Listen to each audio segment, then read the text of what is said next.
मेरो भाइ बाटो खतरा छ भाइ राम्रो प्रनाउन्सिएसन राम्रो कति म यहाँ छु नेपाली प्रनाउन्सिएसन ठिकै छ यसको कतिवटा वर्डको नेपाली शब्द पनि छैन सक्दैन तेरेको भन्छ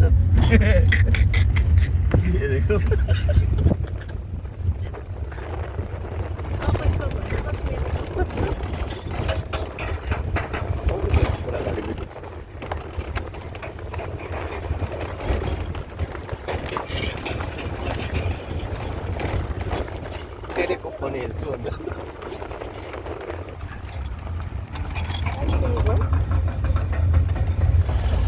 हामी त्यहाँबाट निक्लेको 1 घन्टा भएको छ नि कहाँ हुन्छौ अब यो चाहिँ खिच्नु त लाग्दो रहेछ नि तर खिच्नु हामीमा त है अस्ति हामी झरेर खिच्नु पर्थ्यो मुस्ताङको थियो है खोलाको छेउमा क्या खोइ त खिचेको दिएर त्यो भाइले डक्टर लाग्छ फर्किँदा त खिचेन तपाईँहरूले अनि हामी